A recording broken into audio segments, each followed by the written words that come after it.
My name is Daniela Ometto. I'm from São Paulo, Brazil. I'm 30 years old and I'm a photographer. The smallest actions are important.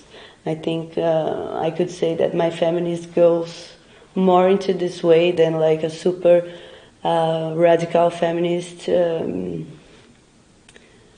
a way, like I'm not good with words. I'm a photographer. I'm a visual person, so I think I can express more with my pictures than with my words.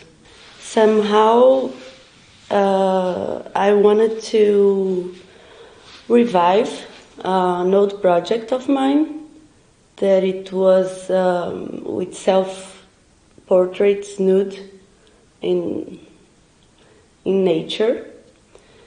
And when I saw this residence, I decided I wanted to explore more this and try to understand what I was trying to say. These pictures I've been doing, they help me to understand my body language, my control over it, my freedom over it.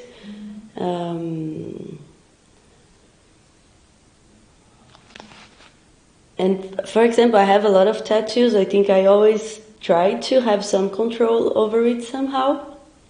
And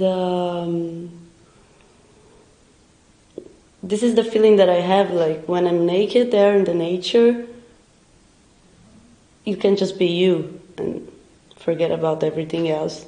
And I think this is important, even if you're not in the nature, even if you're not, well, naked, whatever. It's important trying to find this peace inside of you that lets you just be yourself and forget this patriarchal stuff. I'm mostly like a feminist dreamer because I think things they took so long to change. I always heard when I was growing up this word in a bad way, like you're a feminist, you're a lesbian, you're, I don't know. And when I was younger, I couldn't understand this really well.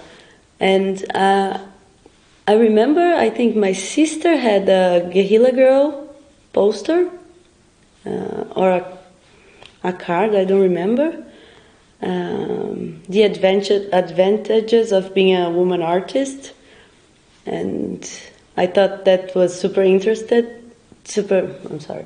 thought that was super interesting, and I made a little research on it, and I think this was my first contact with feminist art, and yeah, but I don't know, I think things just happened like supernaturally.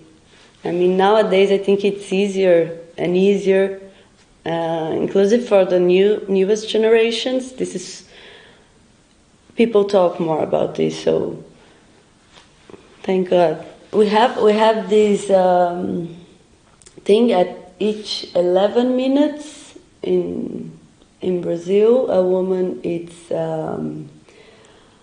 it's raped.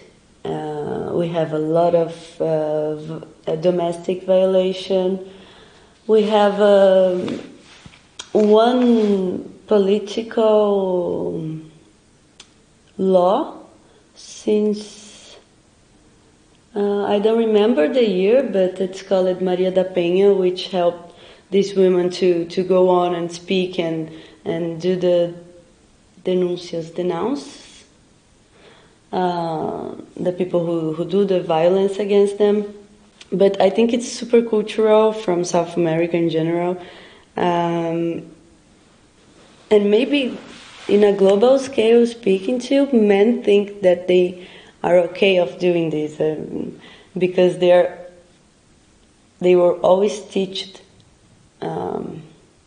to treat women like this, and this is like kind of normal.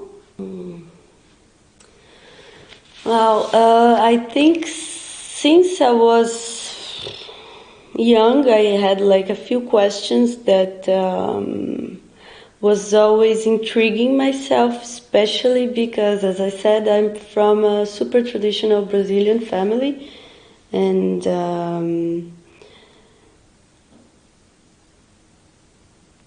I just saw things happening, and I couldn't really understand if it was right. I just felt like not good. And I think feminism in my life is actually new. I've been doing therapy for a long time, for a long time now, for 5 years, something like this. And this was a super important process for me to deconstruct a lot of things in my life and start realizing these things that was bothering me my whole life. And then I started reading a few books and everything was making sense for me. But the most important thing for me, I think, is that women have to have this conscience that we should not be submissive. We have it, we can be wherever we want, and I know there's a lot to consider.